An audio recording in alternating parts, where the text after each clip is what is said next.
Now, the funny thing about the 30-day challenge is people would email me afterwards saying, I'm so upset that the challenge is over. I really like keeping track of my gratitudes. Like, part of my evil plan is that you guys continue to do the gratitude work after that time. So how do we do this?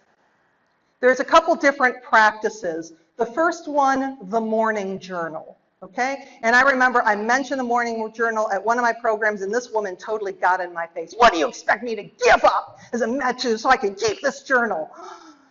Breathe. A minute of sleep. Okay? This is not one of those practices like the artist's way where you write in 15 minutes or a half hour or whatever. It's 5 sentences. Wake up in the morning. I take my gratitude journal out from under the bed. It's a loose leaf paper in a binder. I mean, it doesn't have to be pretty. And I write down 5 sentences. I'm grateful for, I'm grateful for. Now, if every day I wrote down, I'm grateful for my husband, I'm grateful for my cats, I'm grateful for my house, it gets really boring really quickly. I'm so grateful that Scott cooked a great dinner last night. I'm so grateful for having 2 kitties sitting on my lap while watching television. You know, whatever it is, because we feel that appreciation. Now, the nice thing about the morning journal is that you can write down things in advance of them happening. For example, this morning I wrote down, I'm so grateful I rocked the program at CPS. You can let me know. But what it does is it sets this positive expectation for the day. Because think about it. If you wake up and you're just having one of those mornings and you're like, ugh, today's going to suck. How was your day? Instead, if we fake it till we make it and we start to look for things I'm grateful for. Because the thing is that when you get into the habit and people think, oh, it has to be everything big. Oh, I just won the lottery. Oh, I just, met the love of my life. Oh, this big thing happened. No, the thing is that when we start to look for the little things, we acknowledge the fact that we have running water, we have flushing toilets, hot showers. You know how many people in the world can't say that? That we have reliable transportation. Sometimes when I wake up, it's just like, yay, the sun is shining in Cleveland. That only happens like 67 days a year. But it doesn't, but the thing that's nice about it, because people say, well, does it have to be written down? And yes, because if you think about it, you're feeling the pen in your hands. You're seeing the words on paper. You're feeling that gratitude. The other nice thing about it is when you wake up in the morning, you're having one of those days, you can turn a couple pages and remind yourself of some of the good that is going on in your life. The other one is the evening journal.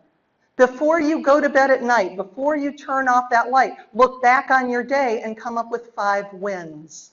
What good happened today? Now, believe me, I know after a particularly horrific day, this is the more difficult of the 2 journals to do.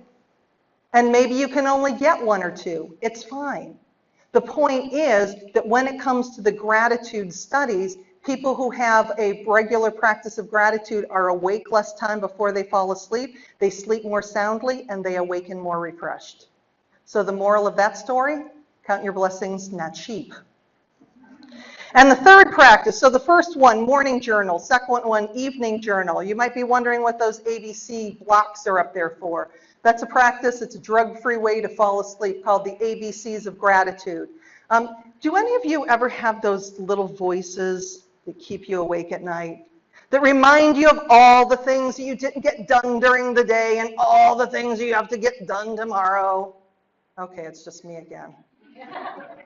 Okay, so the ABCs of gratitude. Pick a random letter in the alphabet. So tonight, perhaps I'll start with C. I'm so grateful for all the people that I met at CPS. D, I'm grateful for my dad. E, I'm grateful for everything. F, I'm grateful for. So what it does is it takes all those little voices and it gives them something to do as they alphabetize. Now, there are going to be some nights that you will go through the alphabet twice. But most of the nights, what you'll find is that 5 or 6 letters and you'll be sound asleep, which is why I no longer start with A, because I wasn't making it through like F or G. So you have 3 practices where you can start to look for the good. And the thing is that sometimes, I travel a lot. I get out of practice. I admit it. And when that happens, life doesn't feel as good. And I look back and went, what is going on? Oh, gratitude practice. Get back to it, and things start looking brighter. So this is the one gift that you can give to yourself